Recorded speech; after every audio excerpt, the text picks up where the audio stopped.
Alors, Nzamba sepelaki ete aya kote ya biso na mokona lelo moyen aloba mingi sur ye ezala te.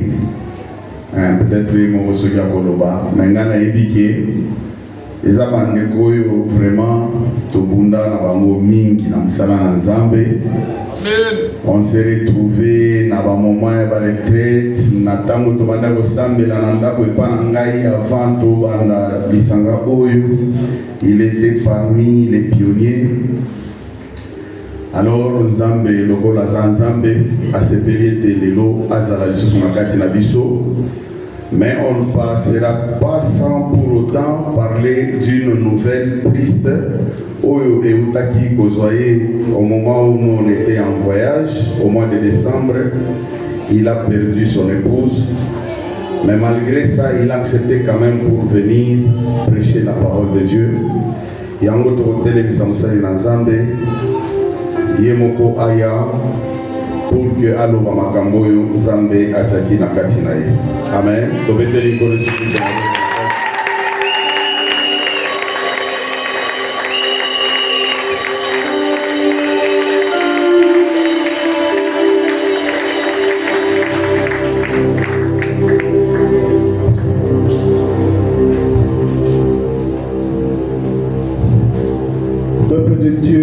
Saluons au nom de notre Seigneur Jésus-Christ. Amen.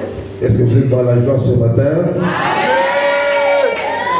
Si vous êtes dans la joie, applaudissez encore pour le roi des rois, le Seigneur des seigneurs.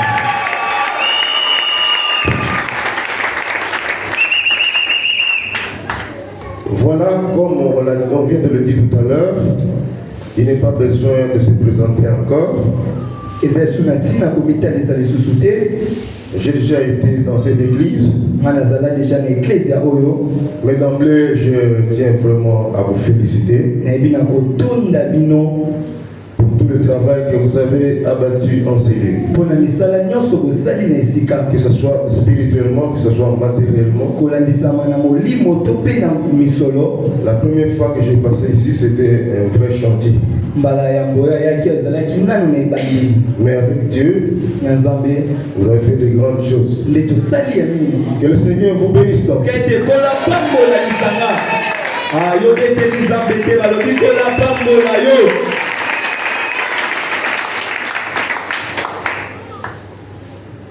Voilà, je me disais, je vais dans cette nouvelle église.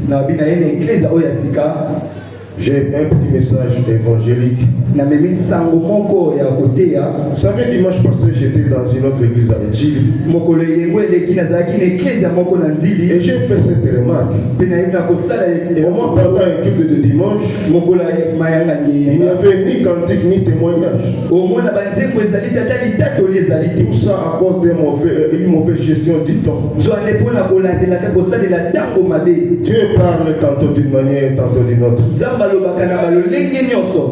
C'est pourquoi il ne faut pas venir à l'église seulement pour écouter la parole. Venir en retard. Oh, c'est parce que la parole c'est à 11h. Je dois arriver là-bas même 5 minutes avant. Mais Dieu peut parler à travers les cantiques.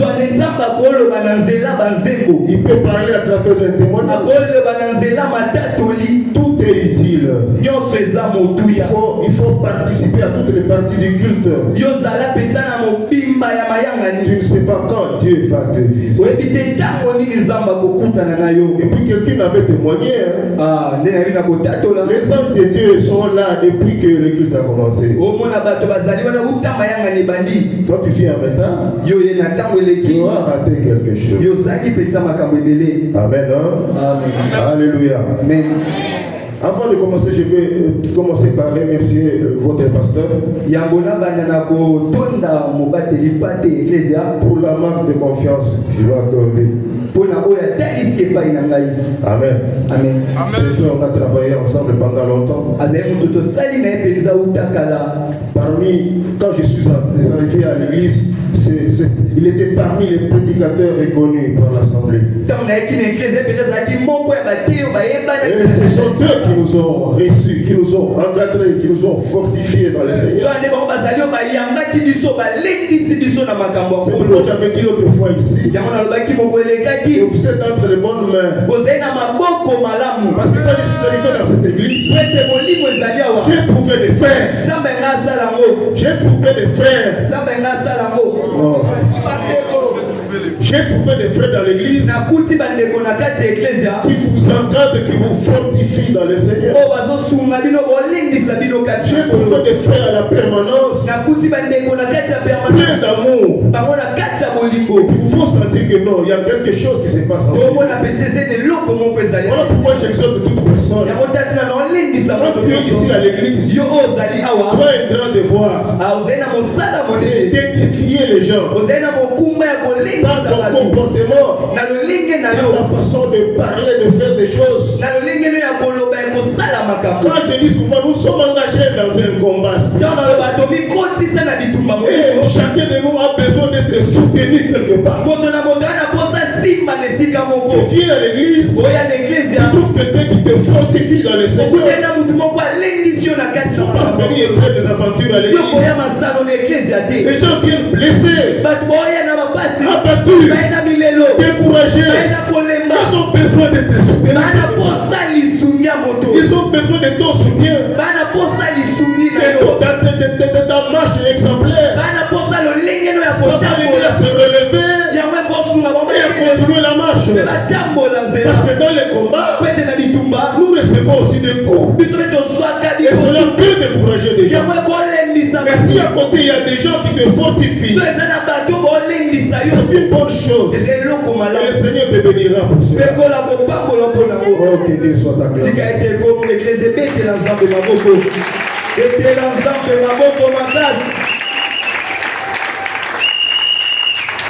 Et donc c'est des gens comme lui que j'ai trouvé à l'église. Et qui nous ont aidés, qui nous ont fortifiés, qui nous ont aidés et qui nous ont montré les pas dans l'évangile. Alors je disais tout à l'heure, vous êtes une jeune église. C'est vrai qu'il y a des gens qui sont déjà rodés dans la parole. Mais une église nouvelle doit se pencher sur deux grandes activités. La prière et la parole. La prière et la parole. L'intercession doit être vraiment soutenue à l'église. J'espère qu'il y a une équipe d'intercession. L'intercesseur, je vous encourage. Soutenez cette œuvre par la prière. Et Dieu vous bénira. Amen. Et aussi la parole. La parole qui est prêchée en ces lieux. Parce que vous êtes bien encadré, bien prêché. Mais cette parole que vous recevez, c'est la sémence de Dieu en vous. Elle a un rôle à jouer dans votre vie. Oh, je bénis le Seigneur. Parce que chaque jour qui passe, le Seigneur agit en nous. Chaque jour qui passe, Dieu travaille dans ta vie. Il a un travail qu'il fait chaque jour pour t'aider à t'améliorer, à changer de comportement. Il y a un travail qui se fait dans ton cœur. Le Saint-Esprit est à l'œuvre pour tout te changer, pour te transformer. Et toi aussi, tu dois avoir les idées fixées sur ça. Nous ne venons pas à l'église pour faire des histoires. Nous devons savoir pourquoi nous sommes là. Nous sommes là pour changer. Nous sommes là pour aller de l'avant. Nous sommes là pour entrer en profondeur avec les choses de Dieu. Et si notre esprit est orienté dans ce sens, alors nous facilitons le travail de Dieu. Pour que demain, quelque chose change dans nous. Dieu bénit sa parole. Amen. Amen. Alléluia. Amen. Je disais donc la semence que vous recevez, ça doit produire. Ça doit te pousser un jour à sortir et parler du Seigneur. L'évangélisation. Il faudrait évangéliser. Parce qu'il y a beaucoup d'âmes qui se perdent. Beaucoup d'âmes meurent dans le péché. Et ça, ce n'est pas la volonté de Dieu. La volonté de Dieu est que tous soient sauvés. Et donc, toi qui reçois la semence, ne la garde pas pour toi. Aie pitié de ceux qui sont encore dans les ténèbres. Et va partager avec eux la parole. Tu ne sais pas combien tu vas sauver. Mais la Bible dit, au ciel, il y a la fête. Quand un seul pécheur se répand. C'est important. Pourquoi au ciel on doit fêter? Parce qu'une seule personne s'est répandue. Parce que la valeur de l'âme de l'homme a de la valeur aux yeux de Dieu. Quand elle est sauvée, le Seigneur est dans la joie. Et la joie de Dieu fera ta force. Si Dieu est content de ce que tu as fait, tu ne vas pas manquer ta récompense. Est-ce que ma pense dit ça comme ça? Oui, que ce soit les jeunes, que ce soit les papas, les mamans, nous devons nous impliquer dans l'évangile. Apporter la bonne nouvelle.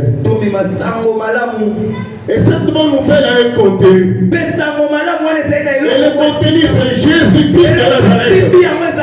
Acclamez pour Jésus. Jésus le roi des rois. Jésus le sauveur de l'humanité. Soyez, on a chanté ici. Soyez. Bien aimé. Il a quitté les cieux. Il est venu avec un seul objectif. C'est ton salut, c'est mon salut. Aïe, qu'on peut savoir moi. Il a quitté le trône. Il a quitté la gloire. Il est descendu sur terre. Et il a pris la chair des hommes. Juste pour chercher les âmes. Voilà pourquoi Jésus, j'étais content quand j'ai entendu le témoignage, j'ai entendu le cantique. On a élevé le nom de Jésus. Il faut élever ce nom. Parce que ce nom a été élevé au-dessus de tout nom. Afin qu'au nom de Jésus, tout genou fléchisse. Il est roi, il est Seigneur des seigneurs. Et son règne n'a point de fin. Amen. Amen. Alléluia. Amen. Il faut parler de Jésus. C'est pourquoi ce matin je voudrais encore parler de Jésus. Parce que c'est lui le chemin, la vérité et la vie. On lit Jean chapitre 1er. À partir du premier verset. Et on va descendre. Quelqu'un va nous lire ça. Là on parle de l'homme de Galilée. On parle du roi des rois. On parle de l'agneau de Dieu qui est venu pour ôter le péché. Il est venu pour chercher la réconciliation entre Dieu et les hommes. Il est merveilleux. Il est bon pour nous. On est prêt pour lire. Qui est prêt? Jean chapitre 1er, à partir du premier verset. Nous lisons au nom de Jésus. Au commencement était la parole. Oui. Et la parole était avec Dieu. Et la parole était Dieu. Elle était au commencement avec Dieu. Toutes choses ont été faites par elle. Et rien de ce qui a été fait n'a été fait sans elle. En elle était la vie. Et la vie était la lumière des hommes. La lumière luit dans les ténèbres et les ténèbres ne l'ont point reçu. Il y eut un homme envoyé de Dieu. Son nom était Jean. Il vint pour servir de témoin, pour rendre témoignage à la lumière, afin que tous crussent par lui. Il n'était pas la lumière, mais il parut pour rendre témoignage à la lumière. Cette lumière était la véritable lumière qui, en venant dans le monde, éclaire tout homme. Elle était dans le monde et le monde a été fait par elle. Et le monde ne l'a point connue. Alors elle est venue chez le sien et les siens ne l'ont point reçu. Mais à tous ceux qui l'ont reçu, à ceux qui croient en son nom, elle a donné le pouvoir de devenir enfants, lesquels sont nés non du sang, ni de la volonté de la chair, ni de la volonté de l'homme, mais de Dieu. Amen. Applaudissez la parole.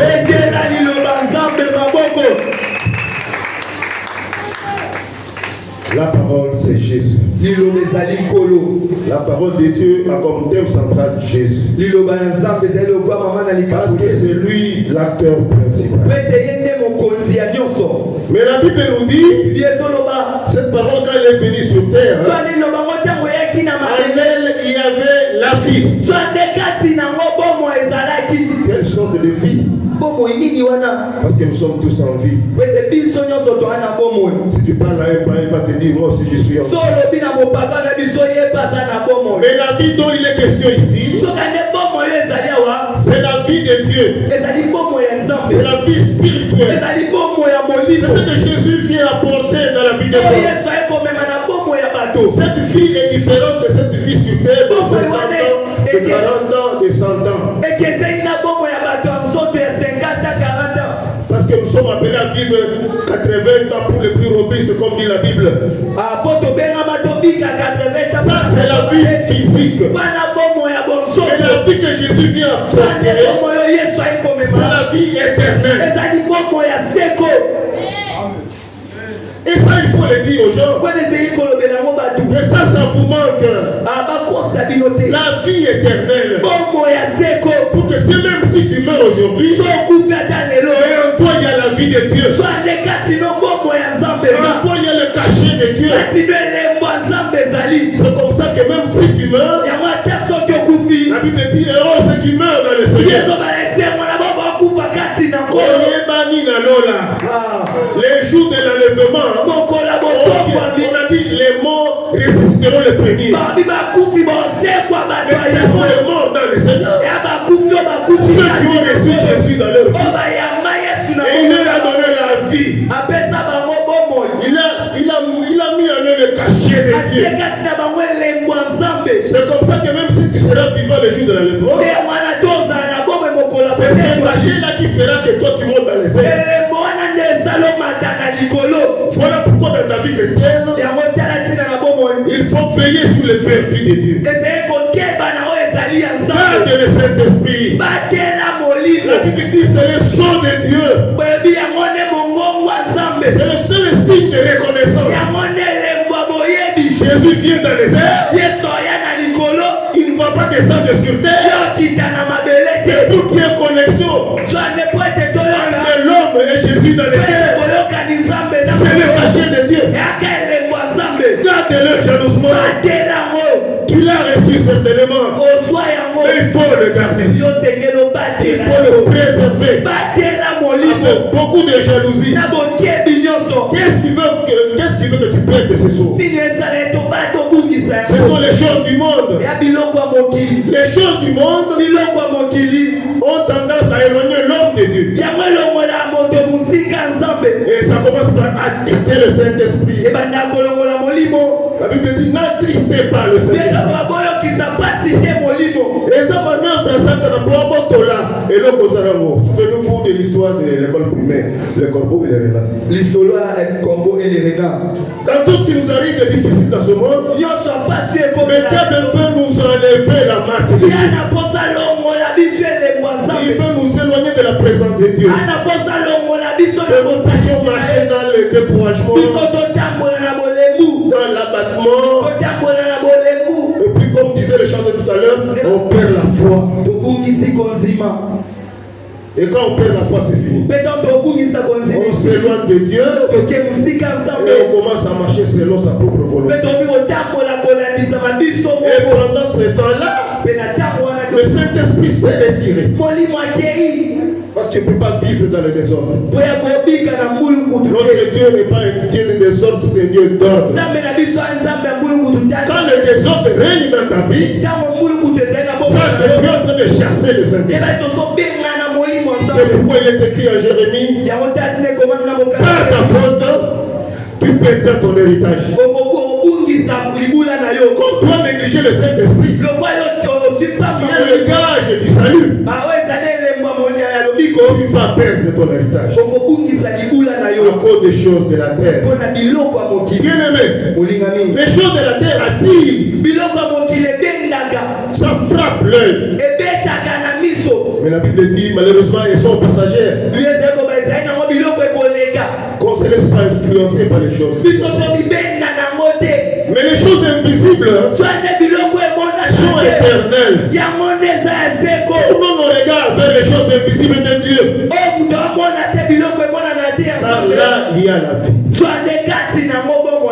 Jésus est venu donc pour apporter la vie. Quand tu parles de quelqu'un sur l'évangélisation, dis-lui de ces choses. C'est la chose la plus importante. La Bible dit, celui qui a le Fils, il a la vie. Mais celui qui n'a pas le Fils n'a pas la vie. Il faut dire ça. Tant que tu n'as pas reçu Jésus, tu n'as pas encore la vie. Spirituellement, tu es perdu. Viens à Jésus. Il te donne la vie. Parce que tu peux tout manquer dans ce monde, mais ne pas manquer la vie éternelle. À quoi sert un homme de gagner toutes les richesses du monde et perdre la vie éternelle? À quoi pouvons-nous comparer les choses de Dieu par rapport aux choses de ce monde? Est-ce que c'est Washington? Est-ce que c'est New York? Est-ce que c'est Paris? Toutes ces choses sont périssables. Au jour de la fin, la Bible dit, Dieu va rouler ça comme Bamumba et Toko. C'est des choses qu'il faut passer. Attachons-nous aux choses qui sont éternelles.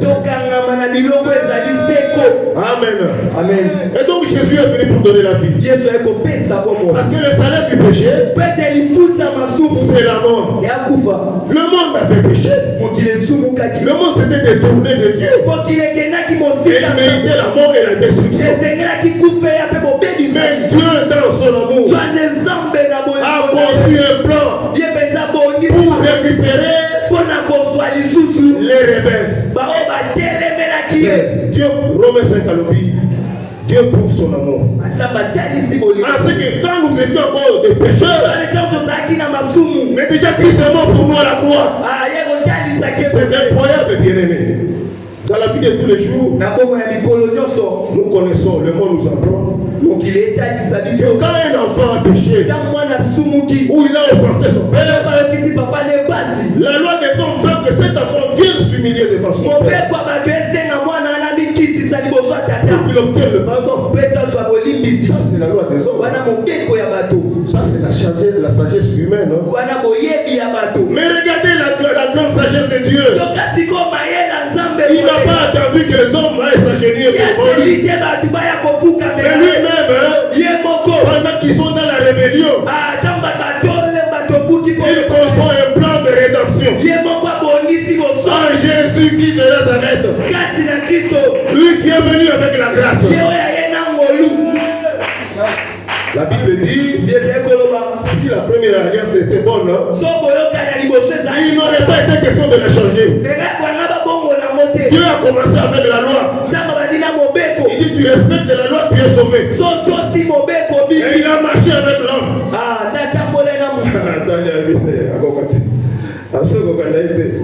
Tout le temps les pensées tournées vers le mal. Dieu regretta. La Bible dit Dieu regretta de votre homme. Comment ces pensées sont toujours tournées vers le mal? Alors il faut une deuxième formule. La deuxième formule, Jésus est venu avec la grâce. Dieu nous facilite la tâche. La grâce est définie comme la faveur, une faveur imméritée. Soyez, quoi seulement, reçois-le comme Seigneur Sauveur. Et puis tu es sauvé. La formule n'est pas compliquée. Dieu nous a facilité les choses. Croyez seulement. Croyez à celui que j'ai envoyé. Et vous avez la vie sauve. Ce n'est pas compliqué. Et à pas citer. Amen. Amen. Alléluia. Amen. Parce que lui, il est venu dans un monde souillé par le péché, plongé dans les ténèbres. Il dit je viens pour ôter le péché. Voici l'agneau de Dieu qui ôte le péché du monde. Il ne tient pas compte de tout ce qui s'est passé avant. Selon qu'il est écrit, Dieu ne tient pas compte des temps d'ignorance. Toutes les bêtises que tu as faites avant, Dieu ne peut pas tenir compte de tout ça. L'essentiel, soyez.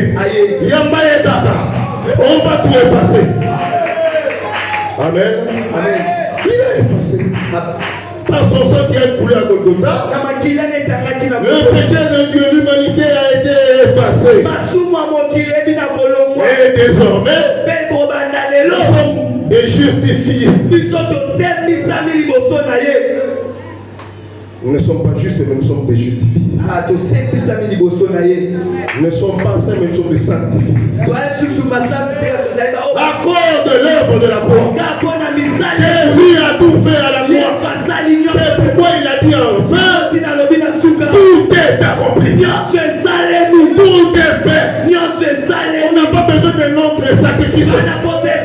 Jésus sacrifié une fois pour toutes. Et le sang qui a coulé à Golgotha avait un esprit éternel. Il a fait une fois pour toutes. Oh, je croyais qu'on allait acclamer Jésus. Il faut reconnaître que l'amour est ensemble. Il a calculé tout ça dans la rébellion. Il a tout préparé, toutes ces choses pour notre salut. Et pendant ce temps-là, nous étions dans la rébellion. C'est ça la grandeur de l'amour de Dieu. L'amour de Dieu, il est grand, il est profond, il est éternel. C'est ça qui fait la différence. Il est profond. Tu ne peux pas imaginer la profondeur de l'amour de Dieu. Là où les hommes condamnent, Dieu comprend, Dieu exauce. Amen. Amen. Parce que son amour est tellement profond. Les hommes peuvent manifester de l'amour. Souvent c'est pour un temps. Parce qu'il y a un verset là, un verset. Joseph est entré en prison. La Bible dit à un certain moment, on l'a oublié. Amen. Mais l'amour de Dieu ne peut jamais t'oublier. C'est pourquoi il a dit, je ne te délaisserai point, je ne t'abandonnerai point. Je serai avec toi jusqu'à la fin des jours. La promesse du Dieu vivant. Les dons ne changent pas. Le Dieu qui ne change pas ta vie. C'est qu'il dit, il le fait. Parce qu'il est Dieu. Les hommes peuvent dire, mais ils ne le font pas. Parce que malgré leur bonne volonté, les circonstances font qu'ils ne peuvent pas le faire. Les moyens peuvent empêcher qu'il fasse ce qu'il veut faire. Mais comme Dieu est omnipotent, il a tout entre ses mains. Et il a le tout, il a la toute puissance entre ses mains. Alors il n'y a rien qui peut l'arrêter. Il n'y a rien qui peut l'empêcher de faire ce qu'il veut faire.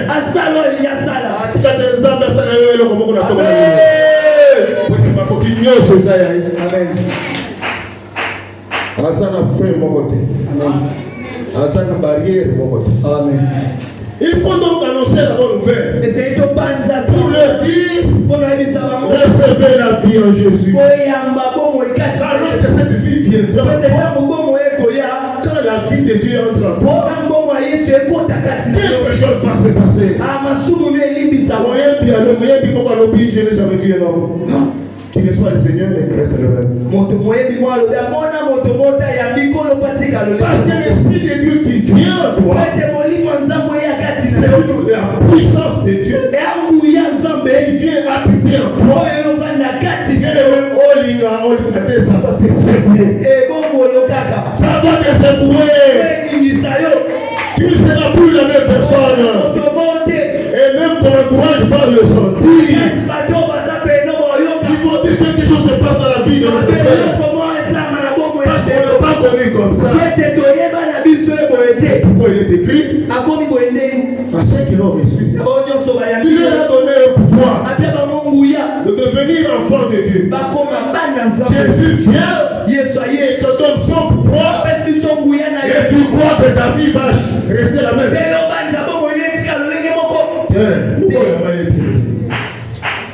Alléluia. Amen. Je vais parler un peu de moi-même. Parce que moi, je suis né dans une famille protestante. Je suis né dans une famille protestante. Mes grands-parents étaient tous les deux pasteurs de la même communauté. Et donc mes parents se sont mariés à l'église. Et nous avons évolué toute notre enfance dans l'église bien-aimée. Là, on a vu l'église. Mon père était parmi les jeunes des pasteurs, alors on l'a appelé pasteur missionnaire. Ce qui fait que quand quelqu'un arrive, il faut qu'on aille par la mission. Et nous là, on souffrait les dimanches. Il faut oser la discuter pour bien. Parce que papa Zoya va papa. Amen. Amen. Oui, Zoya va papa. Alors vous êtes à l'écart, il faut attendre. Que c'est les beaux et la pizza.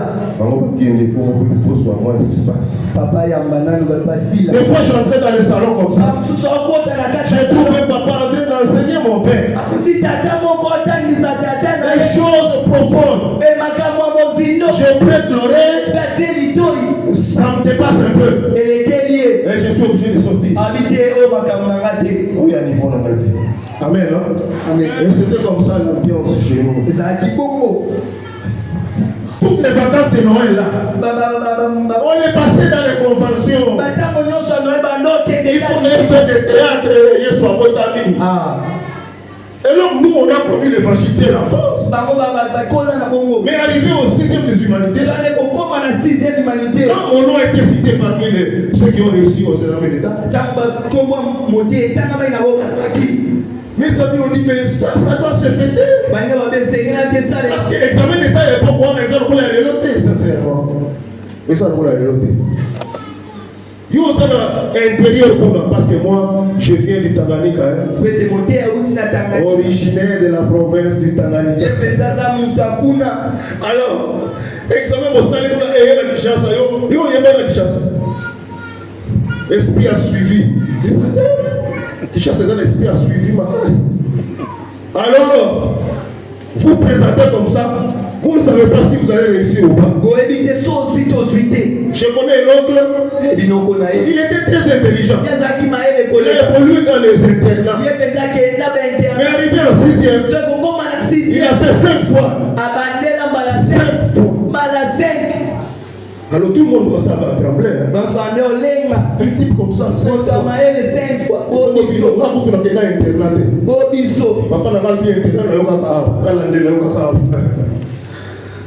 Alors, un coup, une flamme.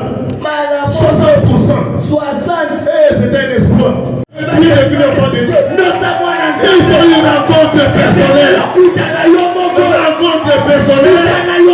Parce que le salut est individuel.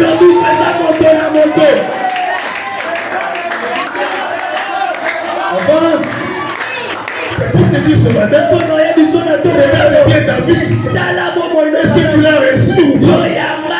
Tu l'as déjà reçu vraiment. Et quand il est entré, bon, il a laissé quelle trace? Il faut atteindre la trace. Parce qu'il est tellement puissant. Il faut l'ignition.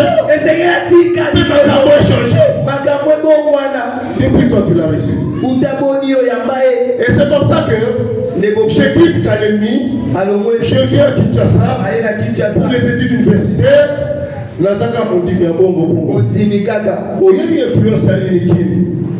Il y a une grande influence là-bas. Il y a une influence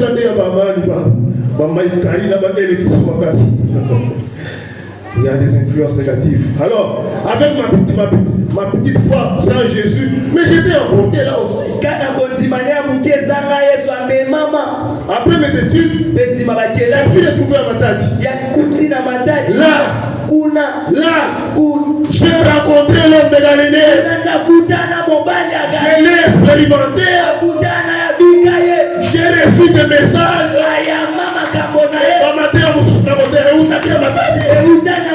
Et c'est là que j'ai compris la différence. Non, bien aimé, tu as besoin de recevoir Christ comme sauveur et comme Seigneur. Il vient changer le cours de ta vie. Parce que si cela n'est pas arrivé encore, non, revoir. Il n'est jamais trop tard de recommencer. Oui. Il faut partir à zéro. Et le point de départ, c'est celui-là. Comment mon parents et ma pasteur, je suis incapable même d'interpréter la Bible. Je ne parviens pas à interpréter la Bible. Mais à Matadi, j'ai commencé à lire la Bible au très haut. Et le Saint-Esprit a commencé à m'inspirer les choses. J'ai acheté des carnets. J'ai commencé à écrire. C'est au point que mon colonel qu'est-ce qui t'est arrivé? Parce qu'à 4h du matin, je trouve toujours au salon. Tu as ta chambre, mais qu'est-ce que tu fais ici? Ah, réponse à la côté. La psychologue. Je suis à l'école du Saint-Esprit. Et j'apprends des choses. Quand j'arrive à Kinshasa, je ne sais pas où prier. Ma soeur qui m'a reçu me dit donc elle est dans Saint-Anne. Ici ma soeur, dans colère ma protestant, donc elle est dans Saint-Anne. Elle aussi m'a dit. Alors ça va, ils n'ont pas fait mon bayaka ou évangélisation. Et ces frères-là, c'était les frères de Bethel. Quand je suis arrivé à Bethel, j'ai entendu, j'ai vu des personnes comme Papa Willy. Et je me suis attaché. Et un jour, ils m'ont dit, tu vas prêcher. Pas habiter, Makamboyo. Pardon. D'abord, de nature, je suis timide. Dans la salle de section littéraire. Dans la salle de section littéraire. Mais la salle de théâtre, mon côté de l'école. Pas de théâtre, je suis très timide. Mais avec l'aide du Saint-Esprit, j'ai aujourd'hui le droit de me présenter devant vous et de vous parler de la part du Seigneur. Quand l'esprit que nous avons reçu est pas un esprit de timidité.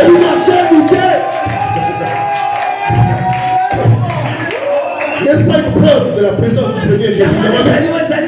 Quand il a changé quelque chose. Il a changé beaucoup de choses. Et je bénis le Seigneur pour cela. Acclamez pour le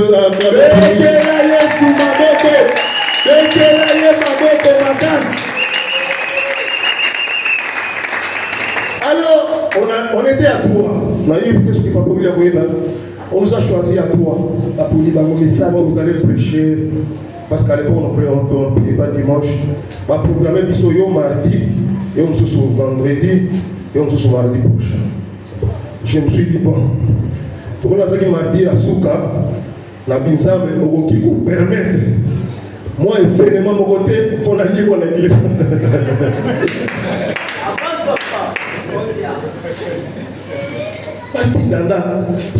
Atinana quelque part. Comme ça je m'excuse et l'occasion passe. Mais ce n'est pas arrivé. Et ce jour-là, je me disais comment quelqu'un peut rester pendant 20 minutes, il parle sans s'arrêter. Ça peut arriver à ce moment, tu es bloqué. Et tu ne sais pas comment avancer. Ce jour-là, je me suis mis debout. J'ai prêché Marc chapitre 5. Lisons ça, Marc chapitre 5. Marc chapitre 5. À partir du premier verset.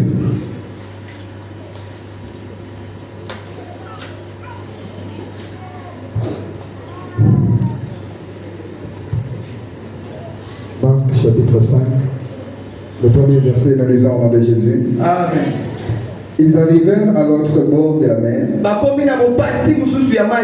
dans le pays des Gadaléens. Aussitôt que Jésus vit hors de la barque, il vint au-devant de lui un homme, sortant des sépulcres et possédé d'un esprit impur. Cet homme avait sa demeure dans les sépulcres et personne ne pouvait plus les lier, pas même avec une chaîne, car souvent il avait eu les fers aux pieds et avait été lié les chaînes, mais il avait rompu les chaînes et brisé le fer, et personne n'avait la force de les dompter. Il était sans cesse, nuit et jour, dans les sépulcres et sur les montagnes, criant et se meurtrissant avec le pied. Alors, ayant vu Jésus de loin, il a accouru et se prosterna devant lui. Il s'écria d'une voix forte: Qu'y a-t-il entre moi et toi, Jésus,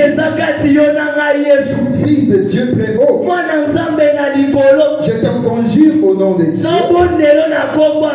ne me tourmente pas.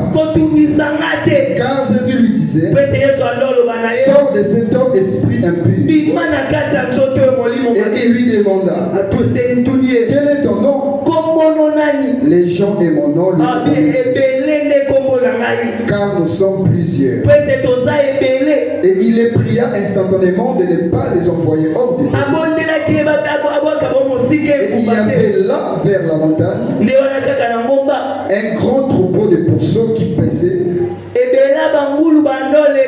les démons le prirent, disant: Envoie-nous dans les pourceaux, afin que nous entrions en eux. Et il leur permit. Et l'esprit impur sortit, entrait dans les pourceaux, et les troupeaux se précipita des pentes escarpettes dans la mer.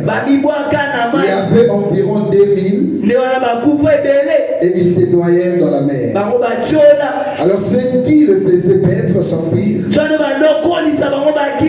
et répandirent la nouvelle dans la ville et dans les campagnes. Les gens allèrent voir ce qui était arrivé.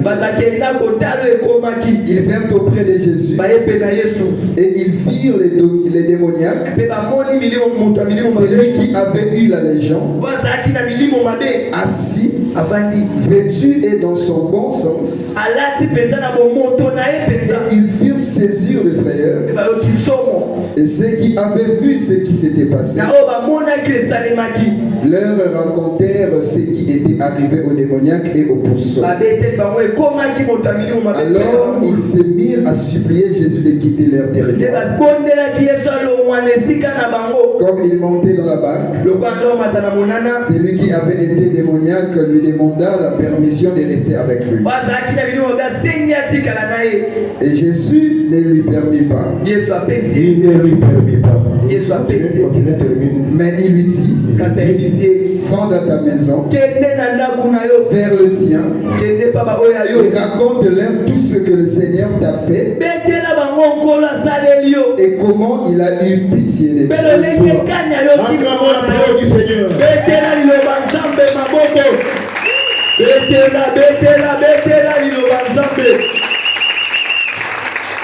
Voilà ce qui compte ici parce qu'il y a beaucoup de choses à dire. Ce verset, je l'avais prêché pour la première fois. Et chaque fois que j'y reviens, il y a toujours de nouvelles choses qui sortent. Mais moi, ce matin, je voudrais seulement vous faire voir les deux tableaux. Avant et après. Avant l'homme de Galilée. Quelle a été la vie de cet homme? Et après avoir rencontré l'homme de Galilée, un changement est intervenu. Jésus-Christ est le même. Tel il a fait dans la vie de cet homme, tel il a fait dans la vie de chacun de nous. Parce qu'il est d'une grande puissance et d'esprit supérieur. Il vit en toi. Et qui ne te bouleverse pas, ce n'est pas normal. Quelque chose doit se passer. Un changement doit intervenir. Cet homme vivait dans les cimetières. Il était devenu indomptable. Il y avait plusieurs démons en lui. Mais quand il rencontre Christ, les démons ne peuvent même pas supporter. C'est pourquoi ils ont dit non. Jésus a dit quitter. Ils sont partis. Et la Bible dit, cet homme qui était hier au cimetière, le lendemain on le voit assis, bien vêtu, et revenu dans son bon sens. Racontez aux hommes que sans Christ, on n'est pas dans le bon sens. On n'est pas dans la bonne vie. Lui de Christ, on est dans les ténèbres. On est manipulé par les démons. Dans cet homme, il y avait une légion de démons. Beaucoup de démons qui le commandent, qui le manipulent. C'est au point qu'il est à l'aise au cimetière. Il était hors de lui. Et c'est ça le travail du diable. Racontez-leur tout ce que le Seigneur a fait pour toi. Avant d'évangéliser, il faut expérimenter ce que Jésus a fait pour toi. Il faut apporter un témoin.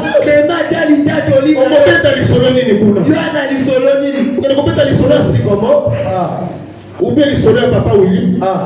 Il y a un seul homme qui doit être au centre de tout ce que nous disons. Jésus de Nazareth.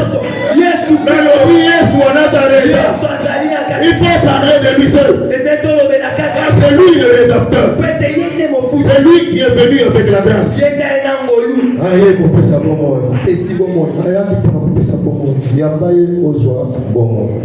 Voilà les deux tableaux que je vous présente. Comme les politiciens vous montrent les tableaux. Avant, après.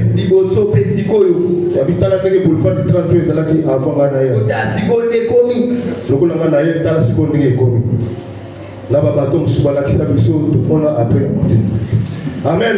Amen. Il faut que tu vives cette expérience. Avant la rencontre avec Christ et après la rencontre de Jésus. Et pour terminer, je vais à la fin de notre lecture. Cet homme qui vivait dans les cimetières, on ne sait pas combien d'années il a fait au cimetière. Et quand il rencontre Christ, il vient s'attacher à Jésus. Et quand Jésus veut rentrer, il lui demande la permission. Est-ce que moi je peux aller avec toi? Je veux demeurer auprès de toi. À toi les paroles de la vie éternelle. Je viendrai te sauver. Non seulement des liens démoniaques, mais j'ai la vie de Dieu en moi. Désormais je désire demeurer auprès de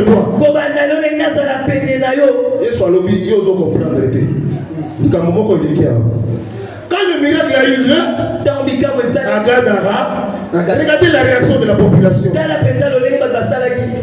Quand Jésus est arrivé à Samarie, il prêche l'évangile. Souvenez-vous, on a dit qu'il n'y a pas de relation entre les Juifs et les Samaritains. Mais après avoir écouté l'homme le Seigneur, Babosani qui est ennemi.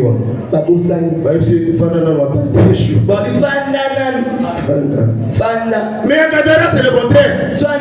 Un miracle vient de se faire. On dit, bon, comme nous avons connu une telle perte, sors de notre territoire. Regarde cette perte. Jésus est chasseur. Et en tant que Dieu, il comprend que j'étais dans un territoire ténébreux où on ne connaît pas l'évangile. Et toi, l'homme de Gadara, tu me demandes de me suivre. Qui va perdre ses troupeaux? Qui va évangéliser? C'est un territoire de païens. Reste. Réfugie. Il y a un besoin ici. Ne rentre pas avec moi. Reste prêcher l'évangile. Alors je me suis posé la question. Cet homme qui était dans les cimetières, où est-ce qu'il a appris l'évangile? Où est-ce qu'il a suivi les affermissements? Mais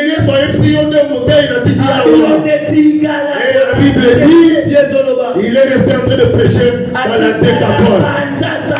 Décapole signifie le territoire des 10 villes. Celui qui était fou hier, il devient pasteur des 10 villes. Mais d'où lui viennent toutes ses capacités? Jésus de Nazareth. Jésus de Nazareth.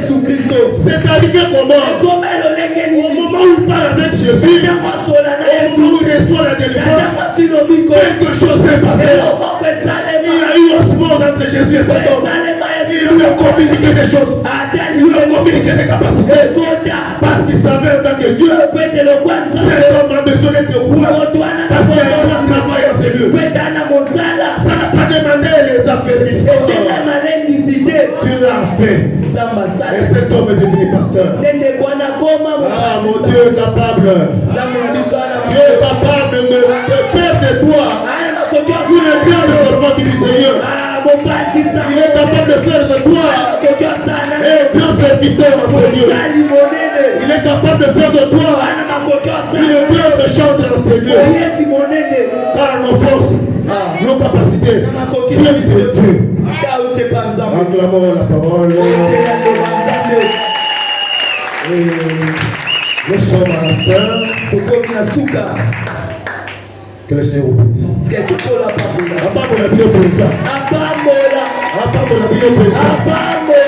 Que cette parole t'apporte un plus dans ta vie. La prière et l'évangélisation pour le lancement de l'œuvre de Dieu. Est-ce que nous pouvons nous mettre debout pour une courte prière? Kolo Yeswa.